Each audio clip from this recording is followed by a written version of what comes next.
अथ चेत्त्वमिमं धर्म्यं सङ्ग्रामं न करिष्यामि तथा स्वधर्मकीर्ति च हित्वा पापमवाप्स्यसि।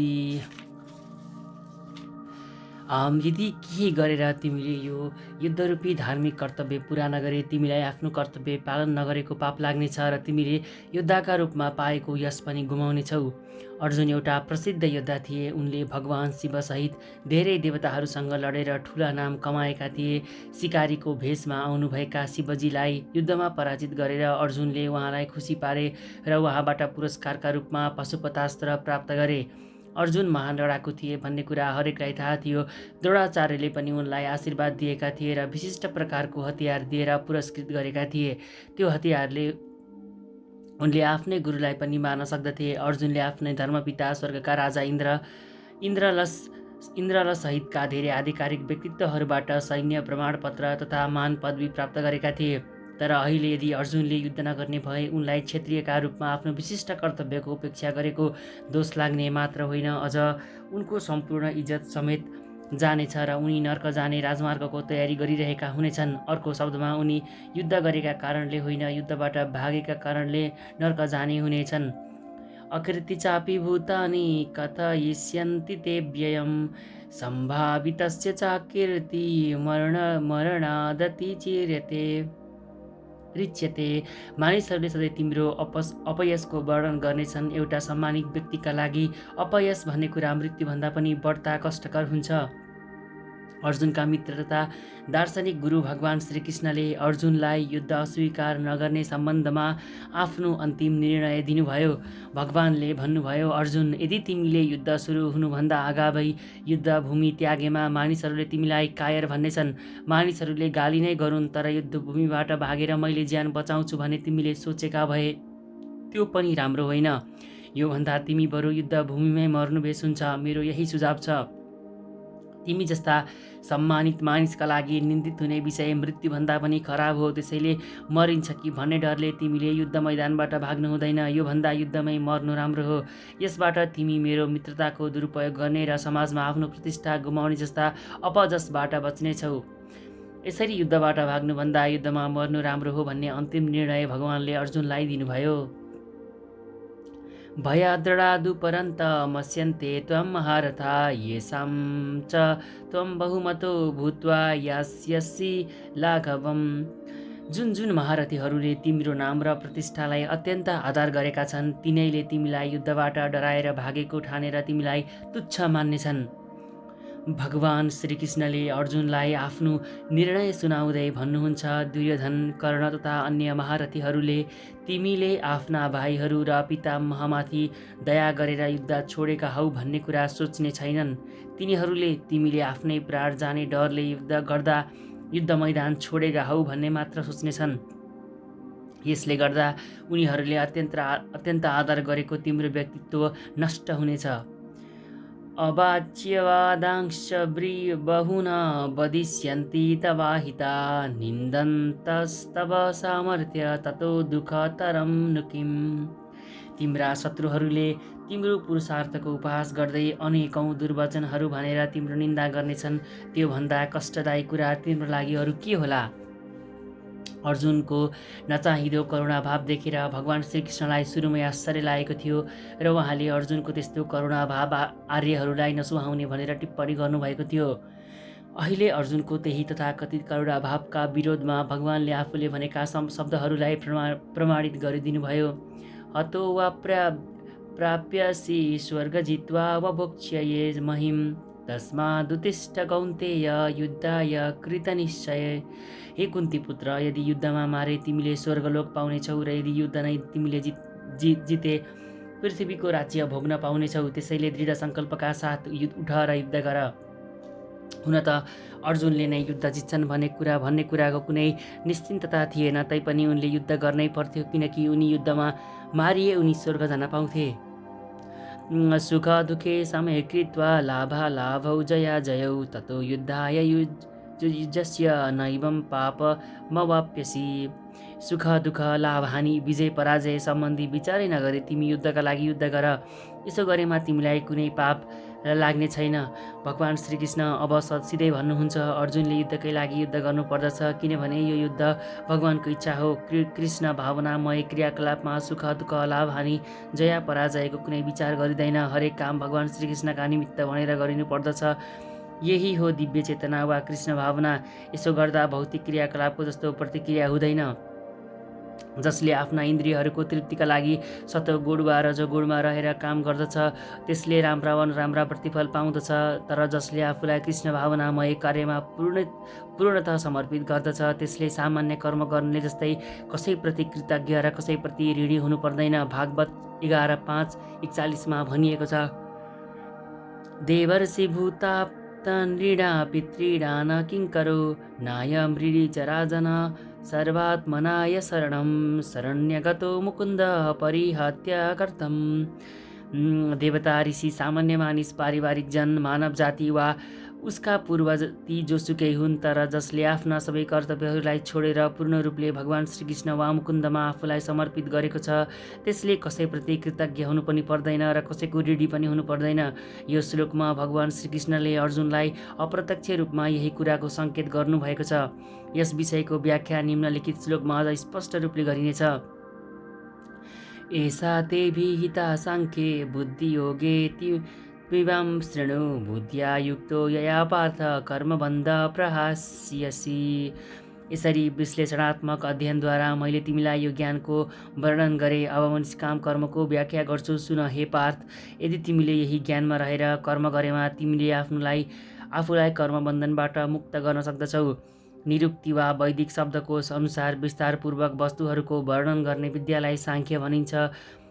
निरुक्ति वा वैदिक शब्दकोश अनुसार विस्तारपूर्वक वस्तुहरूको वर्णन गर्ने विद्यालाई साङ्ख्य भनिन्छ र साङ्ख्येतु दर्शन हो जसले आत्माको साँचो स्वभावको व्याख्या गर्दछ। योगले इन्द्रियहरूलाई नियन्त्रण गर्ने काम गर्दछ। अर्जुनको नलड्ने प्रस्ताव इन्द्रिय तृप्तिमा आधारित थियो। उनी आफ्नो प्रमुख कर्तव्य नै बिर्सेर युद्धबाट विमुख हुन चाहन्थे। उनले के विचार गरे भने आफ्ना बन्धुबान्धव धृतराष्ट्रका छोराहरूमाथि विजय प्राप्त गरेपछि पाइने राज्य भोगको सुखभन्दा आफ्ना इष्टमित्र नमारी पाइने सुख ठुलो हो। यी दुवै कुराको आधारभूत सिद्धान्त इन्द्रिय तृप्ति हो। उनीहरूलाई जितेर पाइने सुख र आफ्ना इष्टमित्रलाई जीवित देख्न पाउँदा प्राप्त हुने सुख, यी दुवै वैयक्तिक इन्द्रिय तृप्तिमा आधारित छन्। यसमा बुद्धि र कर्तव्य दुवैको बलिदान हुन पुग्दछ। त्यसैले भगवान् श्रीकृष्णले अर्जुनलाई के भन्न चाहनुहुन्छ भने उनका पितामहको शरीर मारिए पनि उनका वास्तविक आत्मा मर्दैन। श्रीकृष्ण अगाडि भन्नुहुन्छ, स्वयं भगवान् सहित सम्पूर्ण जीवहरू शाश्वत छन्। भूतकालमा पनि ती सबै जीवात्माको पृथक अस्तित्व थियो, वर्तमान कालमा पनि छ र भविष्यमा पनि तिनीहरूको पृथक अस्तित्व यथावत रहिरहनेछ, किनभने हामी सबै शाश्वत व्यष्टि आत्मा हौ। हामी विभिन्न प्रयोजनमा केवल आफ्नो शारीरिक भेष मात्र परिवर्तन गर्छौँ, तर यथार्थमा यो भौतिक भेषको बन्धनबाट मुक्ति पाएपछि पनि हाम्रो पृथक अस्तित्व रहिरहन्छ। भगवान् श्रीकृष्णले आत्मा र शरीरको अति स्पष्ट विश्लेषण गर्नुभएको छ। निरुक्ति कोशका आधारमा विभिन्न दृष्टिकोणबाट गरिने आत्मा र शरीरको विश्लेषणात्मक ज्ञानलाई यहाँ साङ्ख्य भनिएको छ। यो साङ्ख्यको नास्तिक कपिलको साङ्ख्य दर्शनसँग कुनै सम्बन्ध छैन। पाखण्डी कपिलको साङ्ख्य योगभन्दा धेरै अगाडि भगवान् श्रीकृष्णकै अवतार मानिनुहुने भगवान् कपिल देवले आफ्नी आमा देवहुतिलाई साँचो साङ्ख्य योगको व्याख्या गर्नुभएको थियो। यसको उल्लेख श्रीमद् भागवतममा छ। उहाँले त्यहाँ स्पष्ट व्याख्या गर्नुभएको छ। पुरुष अर्थात् परमेश्वर सक्रिय हुनुहुन्छ र प्रकृतिमाथि दृष्टिपात गरेर उहाँले सृष्टि गर्नुहुन्छ। वेद र गीतामा यो कुरालाई स्वीकार गरिएको छ। वेदमा गरिएको वर्णनले के सङ्केत गर्दछ भने भगवानले प्रकृतिमाथि दृष्टिपात गर्नुभयो र प्रकृतिमा आणविक व्यष्टि आत्माहरूको गर्भाधान गर्नुभयो। यी सम्पूर्ण आत्माहरूमा इन्द्रिय तृप्तिका निमित्त भौतिक संसारमा कार्यरत छन् र भौतिक शक्तिका वशमा परेर तिनीहरूले आफूलाई नै भोक्ता ठानिरहेका छन्। यस मानसिकताले जीवात्मा मुक्तिको अन्तिम अवस्थासम्म पुर्याउँदछ, जहाँ ऊ भगवानमा विलिन हुन्छ। यो नै मायाको अर्थात् इन्द्रिय तृप्तिजन्य मोहको अन्तिम पासो हो। यस प्रकारको इन्द्रिय तृप्तिबाट धेरै धेरै जन्महरू व्यतीत गरेपछि मात्र कुनै महान आत्मा वासुदेव भगवान् श्रीकृष्णका शरणमा पर्दछ। यहाँ पुगेपछि उसको परम सत्यको खोज परिपूर्ण हुन्छ। शिष्यस्तेहं साधि मात्वं प्रपन्नम भन्दै अर्जुनले पहिले नै भगवान् श्रीकृष्णलाई गुरु मानेर उहाँका शरणमा परेका थिए। फलस्वरूप श्रीकृष्णले अब उनलाई बुद्धियोग वा कर्मयोगको कार्यप्रणालीका बारेमा वा शब्दान्तरमा भन्दा भगवानका इन्द्रिय तृप्तिका लागि मात्र सम्पन्न गरिने भक्तियोगको विधिका बारेमा भन्नुहुन्छ। यो बुद्धियोगको स्पष्ट व्याख्या गीताको 10 अध्यायको 10औं श्लोकमा गरिएको छ, जस अनुसार बुद्धियोग भनेको हरेक प्राणीका हृदयमा परमात्मा रूपले निवास गर्ने भगवानसँग प्रत्यक्ष समरूपले समागम हुनु हो र त्यस्तो एकात्मक समागम भक्ति योग बिना सम्भव छैन। अतः जो व्यक्ति भगवानको दिव्य प्रेम भक्तिमा अवस्थित छ वा अर्को शब्दमा जो व्यक्ति कृष्ण भावनामा संलग्न छ, त्यसले मात्र भगवानको विशेष कृपाले बुद्धियोगको स्तर प्राप्त गर्दछ। त्यसैले भगवान भन्नुहुन्छ, जो दिव्य प्रेमपूर्वक भागवत भक्तिमा लागिरहन्छ त्यसैलाई नै भगवानले भक्तिको शुद्ध ज्ञान प्रदान गर्नुहुन्छ। यस प्रकार भक्त सजिलैसँग भगवानको सच्चिदानन्दमय दिव्य धाममा पुग्न सक्दछ। यस प्रकार यो श्लोकमा उल्लेख गरिएको बुद्धियोग भगवानको भक्ति नै हो र यहाँ उल्लेख भएको सांख्य शब्दको नास्तिक कपिलद्वारा प्रतिपादन गरिएको अनिश्वरवादी सांख्य योगसँग कुनै सम्बन्ध छैन। अतः यहाँ उल्लेख भएको सांख्य योगसँग अनिश्वरवादी सांख्यको कुनै सम्बन्ध होला भन्ने भ्रम कसैमा हुनु हुँदैन। त्यस समय त्यस्तो नास्तिक सांख्य दर्शनको कुनै प्रभाव पनि थिएन र भगवान श्रीकृष्णले पनि त्यस्तो ईश्वरविहीन दार्शनिक चिन्तनको उल्लेख गर्नु भएन। वास्तविक सांख्य दर्शनको वर्णन भगवान कपिलले श्रीमद् भागवतममा गर्नुभएको छ। वर्तमान प्रसङ्गमा उपरोक्त सांख्यको कुनै सम्बन्ध छैन। यहाँ सांख्यको अर्थ शरीर र आत्माको विश्लेषणात्मक वर्णन हो। भगवान श्रीकृष्णले अर्जुनलाई बुद्धियोग वा भक्तियोगको बाटोमा ल्याउनका लागि यहाँ आत्माको विश्लेषणात्मक वर्णन गर्नुभएको छ। अतः भगवान श्रीकृष्णको सांख्य र भागवतममा वर्णन गरिएको भगवान कपिलको सांख्य एउटै र एकै हुन्। ती सबै भक्तियोग नै हुन्। त्यसैले भगवान श्रीकृष्ण भन्नुहुन्छ, अल्पज्ञानी वर्गका मानिसहरूले मात्र सांख्य योग र भक्तियोगमा भेद गर्छन्। सांख्ययोगो पृथक बाला प्रवदन्ति न पण्डिता। अवश्य नै भक्तियोगसँग नास्तिक सांख्ययोगको कुनै सम्बन्ध छैन। तैपनि अल्पज्ञानी व्यक्तिहरू भगवद् गीतामा उही अनिश्वरवादी सांख्यको चर्चा भएको हो भन्ने दाबी गर्छन्। तर के बुझ्नु पर्दछ भने बुद्धियोग भनेको भक्तिमय ज्ञान र आनन्दमा डुबेर कृष्ण भावनामा संलग्न रहनु हो। जसले भगवानको सन्तुष्टिका लागि मात्र कर्म गर्दछ, त्यो काम जतिसुकै कठिन किन नहोस्, त्यसले भक्तियोगकै सिद्धान्त अनुसार कार्य गरिरहेको हुन्छ र स्वयंमा दिव्य आनन्दको अनुभव गरिरहेको हुन्छ। यस किसिमको अलौकिक व्यस्तताद्वारा मानिसले स्वतः नै सम्पूर्ण दिव्य ज्ञान प्राप्त गर्दछ र ज्ञान आर्जनका लागि अतिरिक्त परिश्रम नगरेर नै उसले मुक्तिको पूर्णता प्राप्त गर्दछ। कृष्ण भावनामा रहेर गरिने कर्ममा र फल प्राप्तिका इच्छाले गरिने कर्ममा, अझ विशेष गरी इन्द्रिय तृप्तिका लागि पारिवारिक वा भौतिक आनन्द पाउने उद्देश्यले गरिने कर्ममा निकै अन्तर छ। त्यसैले बुद्धियोग भन्नु हामीले गर्ने कर्मकै दिव्य गुण हो। नेहाभिक्रम नाशोऽस्ति प्रयावाहो न विद्यते स्वल्पमप्यस्य धर्मस्य त्रायते महतो भयात्।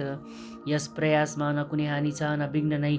यो मार्ग गरिएको सानो प्रगतिले पनि व्यक्तिलाई अत्यन्त भयानक किसिमका भयबाट मुक्त गराइदिन्छ।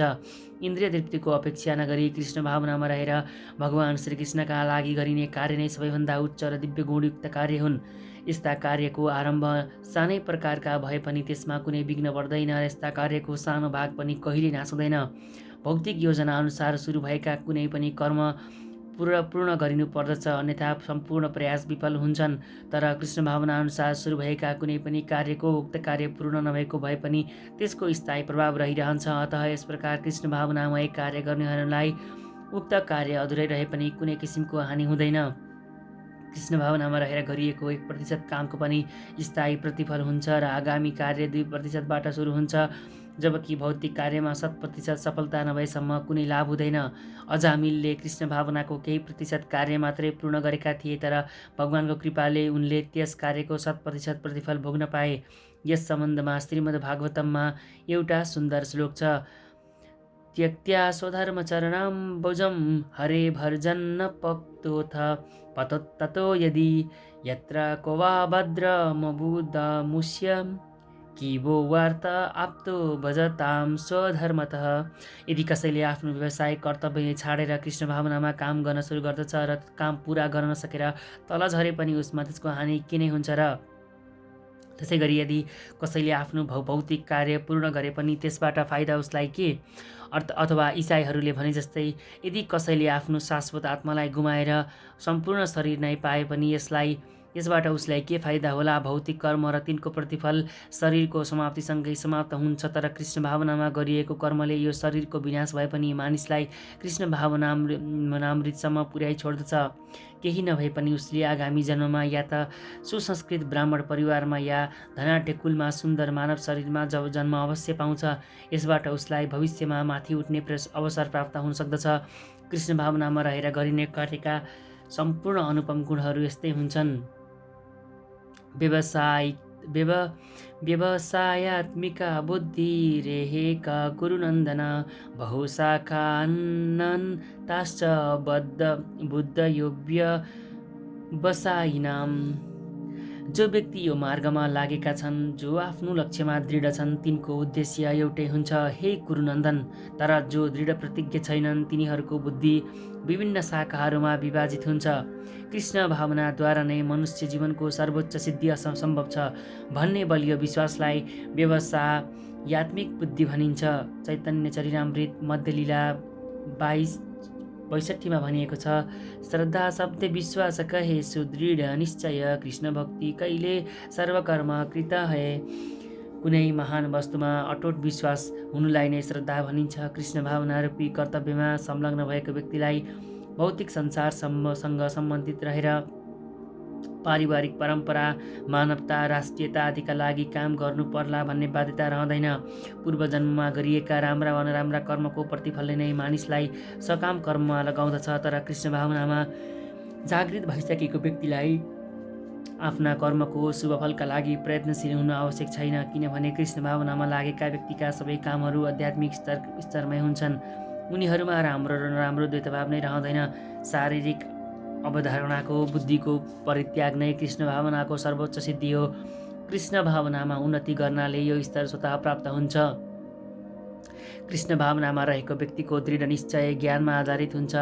वासुदेव सर्वमिति स महात्मा सुदुर्लभ, अर्थात् कृष्ण भावनामा रहेको व्यक्ति एउटा दुर्लभ महात्मा हो, किनभने उसलाई समस्त सृष्टिको मूल कारण नै वासुदेव श्रीकृष्ण हुनुहुन्छ भन्ने कुराको ज्ञान भइसकेको हुन्छ।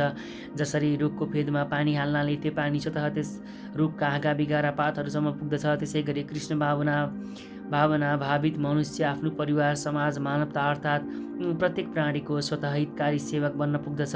यदि कुनै मानिसको कर्मबाट भगवान श्रीकृष्ण प्रसन्न हुनुभएमा भने त्यसबाट प्रत्येक व्यक्ति सन्तुष्ट हुन पुग्नेछ। गुरुका समक्ष उहाँको मार्गनिर्देशनमा रहेर नै भगवानको उत्कृष्ट सेवा गर्न सकिन्छ। गुरु भगवान श्रीकृष्णका प्रामाणिक प्रतिनिधि हुनुहुन्छ।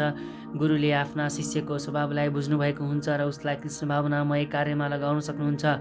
अतः कृष्ण भावनामा पारङ्गत हुनका लागि मानिसले दृढतापूर्वक कार्य गर्नुपर्दछ र भगवान श्रीकृष्णका प्रतिनिधि स्वरूप गुरुको आज्ञा पालना गर्नुपर्दछ। गुरुका उपदेशलाई नै मानिसले आफ्नो जीवनको लक्ष्य मान्नुपर्दछ। आफ्नो प्रसिद्ध गुरुस्थितिमा विश्वनाथ चक्रवर्ती ठाकुर हामीलाई उपदेश दिँदै भन्नुहुन्छ, यस्य प्रसादात् भगवत प्रदो यस्य प्रसादन्न गति कुतोऽपि ध्यायां स्तुवं स्तस्य यशस्त्री सन्ध्यं वन्दे गुरु श्री चरणाविन्दम। गुरु प्रसन्न हुनुभए भगवान पनि प्रसन्न हुनुहुन्छ। गुरुलाई प्रसन्न नबनाए कृष्ण भावनाको स्तरसम्म पुग्न सम्भव छैन। अतः हामीले गुरुको चिन्तन गर्नुपर्दछ र दिनमा 3 पटक गुरु कृपाको याचना गर्नुपर्दछ अनि आफ्ना गुरुलाई सादर वन्दना गर्नुपर्दछ। यो सम्पूर्ण प्रक्रिया शारीरिक अवधारणाको बुद्धिभन्दा पर पूर्ण ज्ञान आत्मज्ञानमा आधारित हुन्छ। यो सैद्धान्तिक मात्र नभएर व्यावहारिक पनि छ। सकाम कर्ममा इन्द्रिय तृप्तिको कुनै सम्भावना छैन। तर जो मानिस मानसिक रूपले दृढ छैन त्यही मानिस विभिन्न किसिमका सकाम कर्महरूतिर आकर्षित हुन्छ।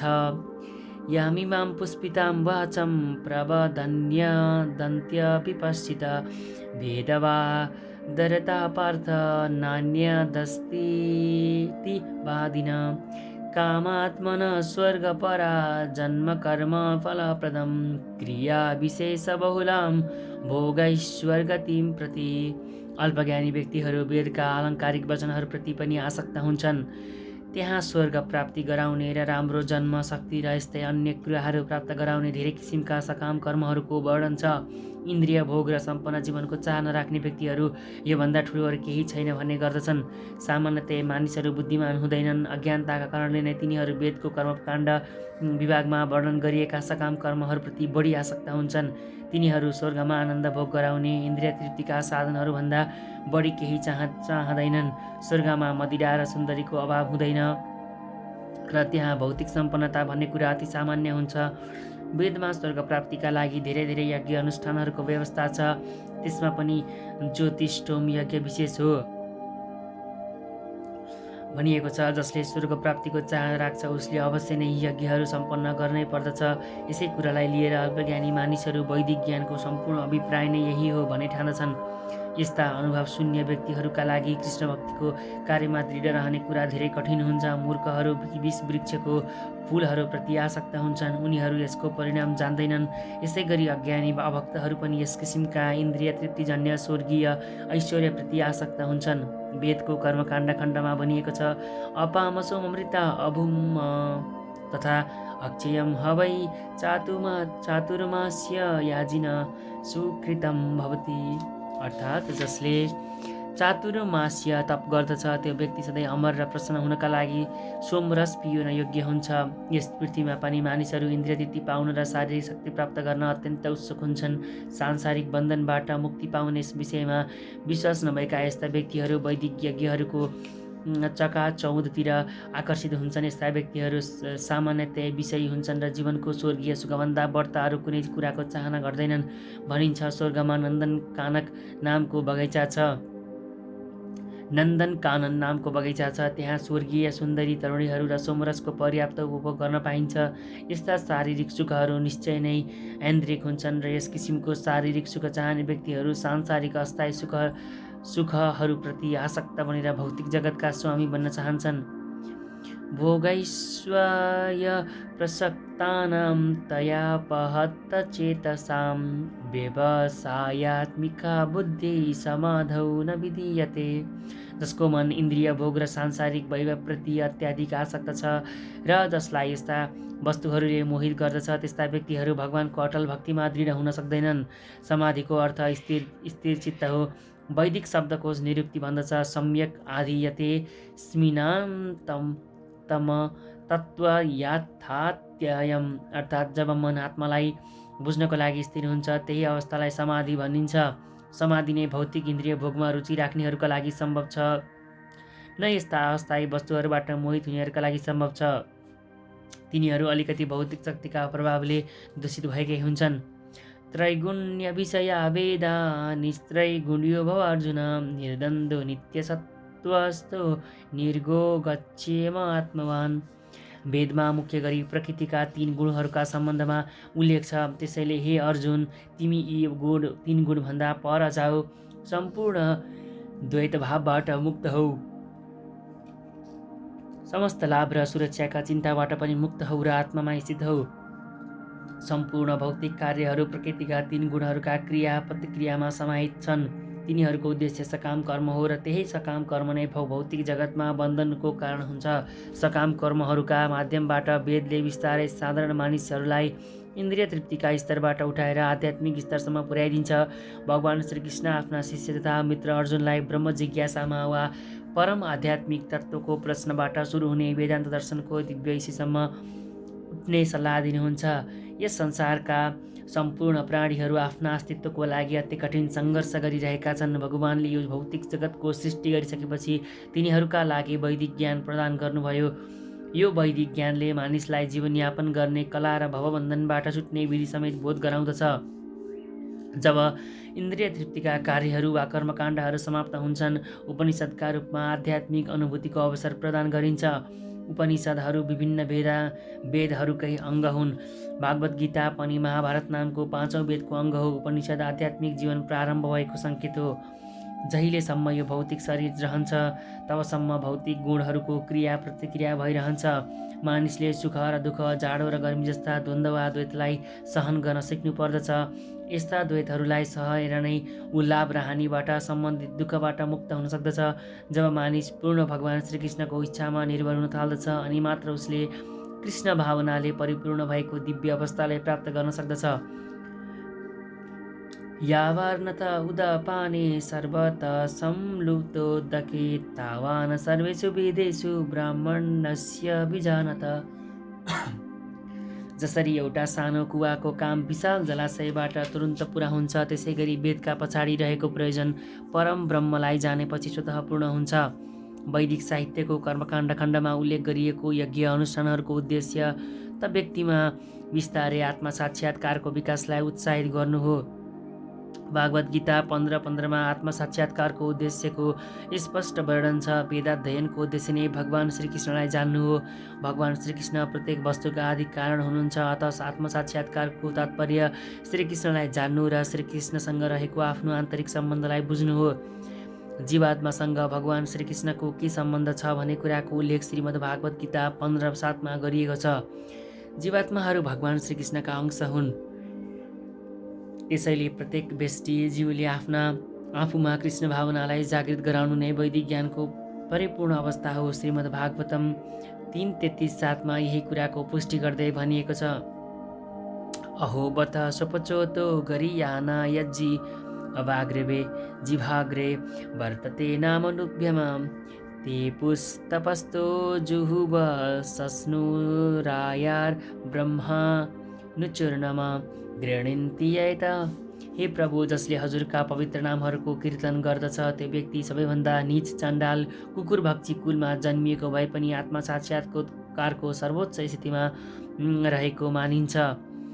यस्तो व्यक्तिलाई वैदिक अनुष्ठान अनुसार सबै प्रकारका तपस्या र यज्ञहरू सम्पन्न गरिसकेको मानिनेछ। धेरै पटक सबै पवित्र तीर्थस्थलहरूमा स्नान गरेर वैदिक साहित्यको अध्ययन गरेको मानिनेछ। यस्ता व्यक्तिलाई सर्वश्रेष्ठ आर्य सन्तति मानिनेछ। अतः यज्ञ कार्यमा मात्र आसक्त नभएर र असल किसिमको इन्द्रिय भोगका लागि स्वर्गीय लोकहरूमा जाने मात्र चाहना नराखी मानिसले वैदिक ज्ञानको उद्देश्यलाई बुझ्न सक्ने बुद्धिमान बन्नुपर्दछ। यो युगमा सर्वसाधारण मानिसहरूका लागि न वैदिक यज्ञ कार्यका सबै विधि विधानहरूको पालन गर्नु सम्भव छ, न राम्रोसँग वेदान्त र उपनिषदहरूको अध्ययन गर्नु नै सम्भव छ। वेदका उद्देश्यलाई पूर्ति गर्नका लागि पर्याप्त समय, शक्ति, ज्ञान र साधनाहरूको आवश्यकता पर्दछ।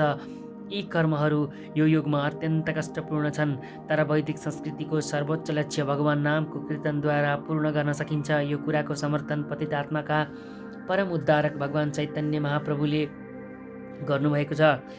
एकपटक एकजना वैदिक विद्वान प्रकाशानन्द सरस्वतीले भगवान चैतन्यसँग सोधेका थिए, तपाईँले किन वेदान्तको अध्ययन नगरेर एउटा भावुक व्यक्तिले जस्तै केवल भगवान नामको जप गर्दै हिँड्नुहुन्छ? यो सुनेर चैतन्यले उत्तर दिनुभयो, मलाई मेरा गुरुले ठुलो मूर्ख व्यक्ति ठानेर भगवान श्रीकृष्णको पवित्र नाम जप गर्ने आदेश दिनुभएको छ। त्यसैले मैले यसो गरेको हुँ र पागल जस्तै नाम संकीर्तनमा प्रेमोन्मत्त भएको हुँ। यस कलियुगमा अधिकांश मानिसहरू मूर्ख छन्। तिनीहरूले वेदान्त दर्शनलाई बुझ्न सक्ने पर्याप्त शिक्षा पाएका छैनन्। निर्बाध रूपमा पवित्र भगवान नामको उच्चारण गर्नाले वेदान्त दर्शनको सर्वोच्च लक्ष्य पूर्ण हुन्छ। वेदान्त वैदिक ज्ञानको पराकाष्ठा हो र वेदान्त दर्शनका मूल प्रवर्तक तथा ज्ञाता भगवान श्रीकृष्ण हुनुहुन्छ। सबैभन्दा ठुलो वेदान्ती महात्मा त्यही हो जसले भगवान नामको पावन कीर्तनमा आनन्द पाउँदछ। सम्पूर्ण वैदिक रहस्यवादको परम उद्देश्य यही हो। कर्मण्येवाधिकारस्ते मा फलेषु कदाचन मा कर्मफल हेतुर्मा ते सङ्गोत्सो कर्मणि। तिमीलाई आफ्नो निर्धारित कर्म गर्ने मात्र अधिकार छ र तर कर्मको फल पाउने नपाउने कुरा तिम्रो अधीनमा छैन। तिमीले आफूलाई कर्मफलको कारण पनि कहिले नसोच र कर्तव्य गर्नबाट विमुख पनि कहिल्यै नहु। यहाँ 3वटा विचारणीय कुरा छन्: कर्तव्य कर्म, स्वेच्छाचारी कर्म र कर्म। कर्तव्य कर्म ती हुन् जो व्यक्तिद्वारा आर्जित भौतिक प्रकृतिका गुणहरूबाट निर्देशित हुन्छन्। स्वेच्छाचारी कर्म विकर्मको तात्पर्य त्यस्तो अनाधिकृत कर्म हो जसको अनुमति महापुरुषहरूले दिएका छैनन् र कर्मको अर्थ आफ्नो निर्धारित कर्म नगर्नु हो। भगवानले अर्जुनलाई कर्म नगरी नसक्न र फलप्रति आसक्ति नभई आफ्नो निर्धारित कर्म सम्पन्न गर्ने सल्लाह दिनुभएको छ। आफ्ना कर्मको फलप्रति आसक्त हुनु पनि एउटा कर्मबन्धन नै हो। यसो गर्नाले कर्ता आफूद्वारा गरिएका कर्मको फलको भोक्ता बन्दछ। जहाँसम्म निर्धारित कर्महरूको सम्बन्ध छ तिनलाई 3वटा उपविभागमा बाँड्नु उपयुक्त हुन्छ। नित्य कर्म, आपतकालीन कर्म र इच्छित कर्म। नित्य कर्म शास्त्रहरूको निर्देशन अनुसार सत्गुणमा रहेर फलको आशा नराखी गरिन्छ। फलको आशा राखेर गरिने कर्म बन्धनका कारण हुन्छन्। यस्ता कर्मलाई पवित्र कर्म मानिँदैन। आफ्नो निर्धारित कर्म गर्नु प्रत्येकका अधिकारको कुरा हो, तर यस्तो कर्म गर्दाको फलको आसक्ति नराखी गर्नुपर्दछ। कर्तव्यप्रतिको यस किसिमको अनासक्तले मानिसलाई निसन्देह मुक्तिका मार्गमा लैजान्छ। भगवानले अर्जुनलाई कर्मफलप्रति आसक्त नभई लडाइँलाई कर्तव्यकै विषय ठानेर युद्ध गर्ने सल्लाह दिनुभएको छ। युद्धमा उनको असहभागिता पनि आसक्तिकै अर्को पक्ष हो। यस किसिमको आसक्तिले व्यक्तिलाई कहिल्यै पनि मुक्तिको मार्गमा लैजाँदैन। कुनै पनि किसिमको आसक्ति, त्यो सकारात्मक होस् वा नकारात्मक, त्यो बन्धनको कारण हुन्छ। काम नगर्नु पाप हो। त्यसैले अर्जुनका लागि कर्तव्य कर्मका रूपमा युद्ध गर्नु नै मुक्तिको एकमात्र पवित्र मार्ग हो। योगस्त कुरु कर्माणि सङ्गत्वक्ता धनञ्जय सिद्धसिद्धो समभूत्वा सामत्वा योग उच्यते। हे अर्जुन, सफलता वा असफलताका सम्पूर्ण आसक्तिलाई त्याग गरेर समभावमा रहेर आफ्नो कर्तव्य गर। यही समभावलाई नै योग भनिन्छ।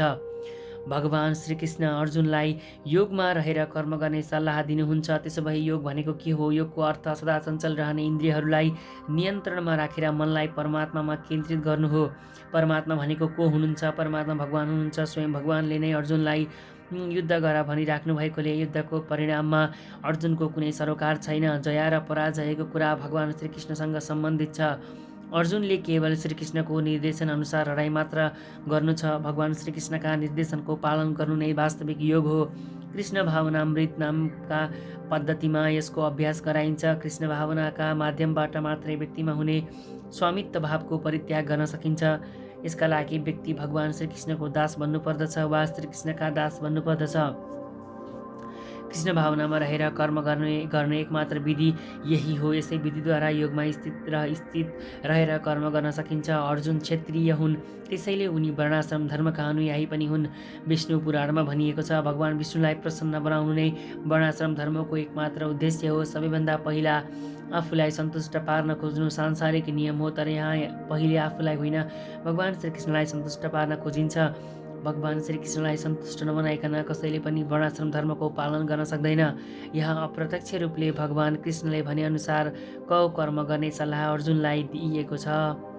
दूरेण हैवरम कर्म बुद्धि योगा धनञ्जय बुद्धौ शरणमभिच्छ कृपणा फलहेतव। हे धनञ्जय, भक्तिमय सेवाद्वारा सम्पूर्ण निन्दित कर्मबाट टाढा नबस र त्यही सेवाभावमा रहेर भगवानको शरणमा पर। आफ्ना सकाम कर्महरूको फल भोग्न चाहनेहरू कृपण वा विवेकहीन हुन्, तुच्छ विचारका हुन्। जसले भगवानको शाश्वत सेवकका रूपमा आफ्नो वास्तविक अस्तित्वलाई राम्ररी बुझ्दछ, त्यो व्यक्तिले अरू सबै कुरालाई छोडेर आफूलाई कृष्ण भावना भावित कार्यमा लगाइरहन्छ। बुद्धि योगको तात्पर्य भगवानको दिव्य प्रेमा भक्ति हो भन्ने कुरा पहिले भनिसकियो। यस्तै प्रकारको भक्ति सेवा नै जीवात्माहरूको सही कर्मपथ हो। केवल तुच्छ बुद्धि भएका कृपण व्यक्तिहरूले मात्र आफूले गरेका कर्महरूको फल भोग्न चाहन्छन्, जसले गर्दा उनीहरू यो भवबन्धनमा अझ बढी फस्दछन्। कृष्ण भावनामा रहेर गरिने कर्महरू बाहेक अरू सबै क्रियाकलापहरू घृणित छन्, किनभने ती कर्महरूले कर्तालाई निरन्तर जन्म र मृत्युको चक्रमा बाँधिरहन्छन्। अत मानिसले आफू कर्मको कारण बन्ने इच्छा कहिले राख्नु हुँदैन। प्रत्येक कार्य भगवान श्रीकृष्णका सन्तुष्टिका निमित्त रहेर गर्नुपर्दछ। कृपणहरू कठिन परिश्रम वा सौभाग्यद्वारा आर्जित धन सम्पत्तिको उपभोग कसरी गर्नुपर्दछ भन्ने कुरा नै जान्दैनन्। व्यक्तिले आफ्नो सम्पूर्ण शक्ति कृष्ण भावनामा रहेर क्रियाशील हुँदै खर्च गर्नु पर्दछ। यसो गर्नाले नै उसको जीवन सफल बन्दछ। कृपणहरूले जस्तै एक अभागी व्यक्तिले पनि आफ्ना मानवीय शक्तिलाई भगवानको सेवामा लगाउँदैनन्। बुद्धियुक्ते जहातिह उभे सुकृत दुष्कृत तस्मादुगाय युज्यस्व योग कर्मसु कौशलम। भगवत भक्तिमा लागेको मानिसले यही जीवनमा नै आफूलाई राम्रा र नराम्रा दुवै कर्मबाट मुक्त गराउँछ। त्यसैले तिमी भक्ति योग प्राप्त गर्ने प्रयत्न गर, किनभने सम्पूर्ण कर्ममा कुशलता नै योग हो।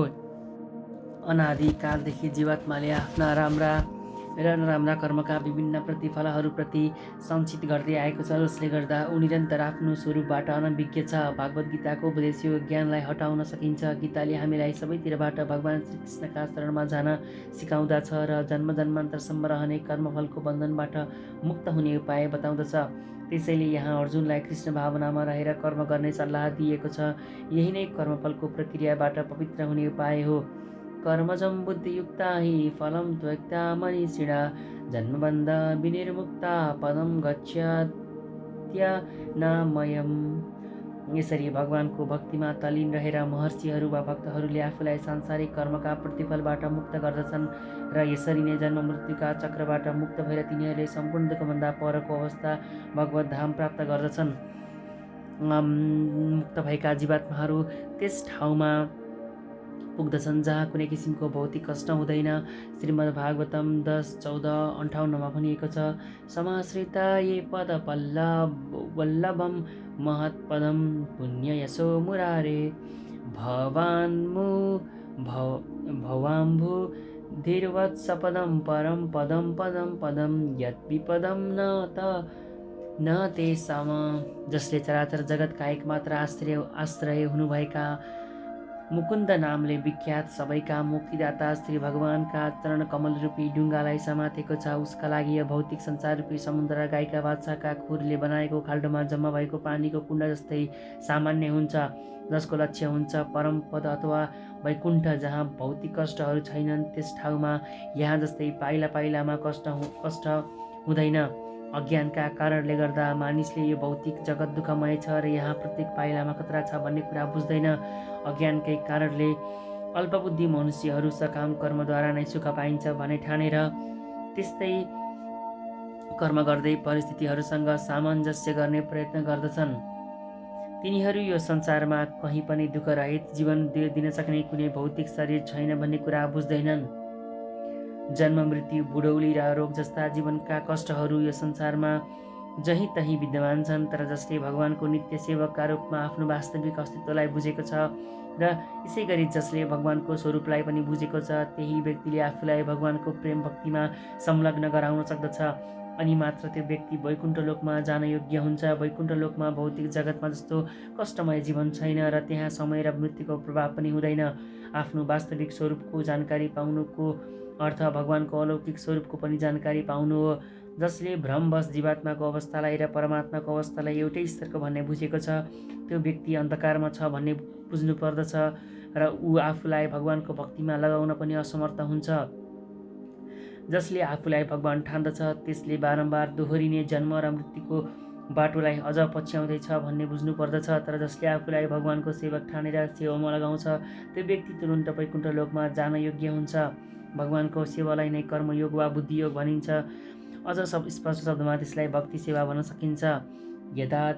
यदा ते मोह कलिलं बुद्धि व्यर्यति तरिष्यति तदा गन्तासि निर्वेदं श्रोतव्यय श्रुतस्य च।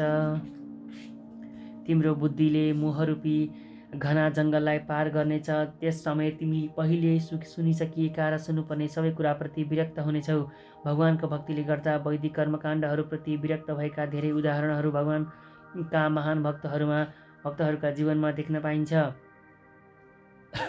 जब मानिस भगवान श्रीकृष्णलाई र श्रीकृष्णसँग रहेको आफ्नो सम्बन्धलाई वास्तविक रूपले बुझ्न थाल्दछ, त्यस समय ऊ एउटा अनुभवी ब्राह्मण नै भए पनि सकाम कर्मका रीतिरिवाजप्रति पूर्ण विरक्त हुन्छ।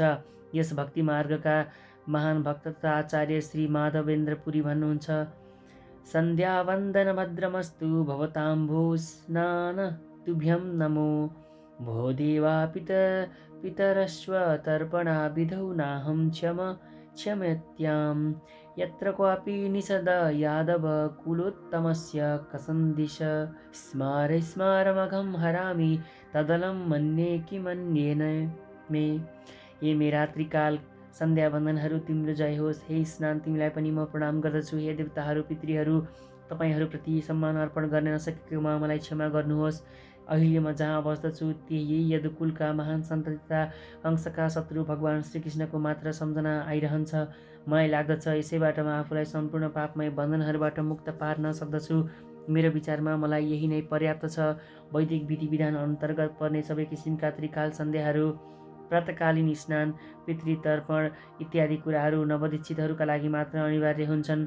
तर जो पूर्ण रूपले कृष्ण भावनामा छ, भगवान कृष्णकै दिव्य सेवामा संलग्न छ, त्यो व्यक्ति सारा विधि विधानहरूप्रति उदासीन रहेको हुन्छ, किनभने यसबाट पाइने पूर्णता उसले पहिले नै प्राप्त गरिसकेको हुन्छ। यदि कुनै व्यक्ति भगवान श्रीकृष्णको सेवा गरेर ज्ञानका स्तरमा पुगेमा उसले शास्त्रहरूमा भनिएका विविध किसिमका तपस्या र यज्ञहरू सम्पादन गरिरहनु आवश्यक छैन। यसै गरी यदि कसैले वेदको लक्ष्य भगवान श्रीकृष्णसम्म पुग्नु हो भन्ने कुरा बुझेको छैन र यस्तै यज्ञमा कार्यमा लागिरहेमा त्यसै निरर्थक समय नष्ट गरिरहेछ भन्ने बुझ्नु पर्दछ। कृष्ण भावनामा रहेको व्यक्ति शब्द ब्रह्मको सीमाभन्दा पनि पर पुगेको हुन्छ, वा वेद र उपनिषदहरूको परिधिभन्दा पनि माथि उठिसकेको हुन्छ।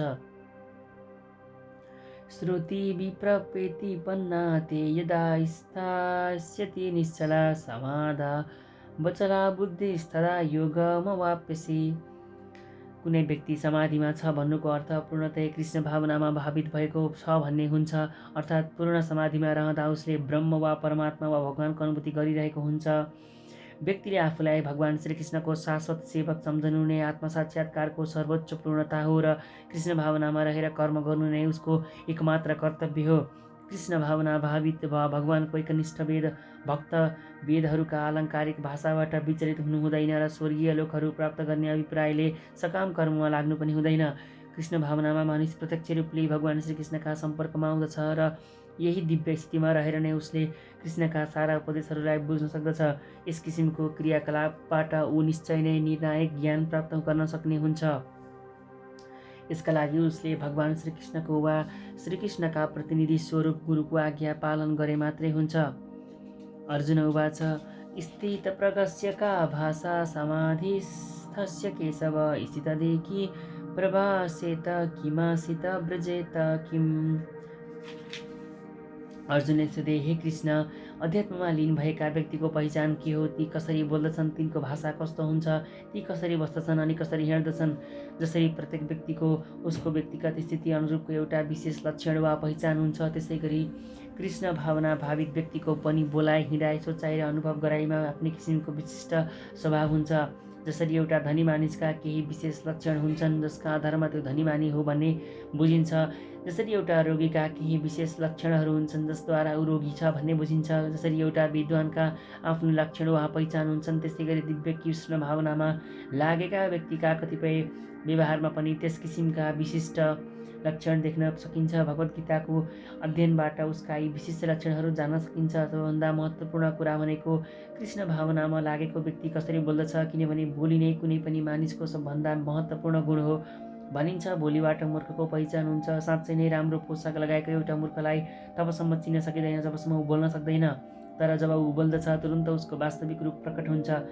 कृष्ण भावना भावित व्यक्तिलाई तुरुन्त चिन्ने उपाय भनेको ऊ भगवान श्रीकृष्णका बारेमा मात्र कुरा गर्दछ र कृष्णसँग सम्बन्धित विषयमा मात्र बोल्दछ। उसका बाँकी लक्षणहरू बिस्तारै स्वतः प्रकट हुँदै जान्छन्, जसको उल्लेख तल गरिन्छ।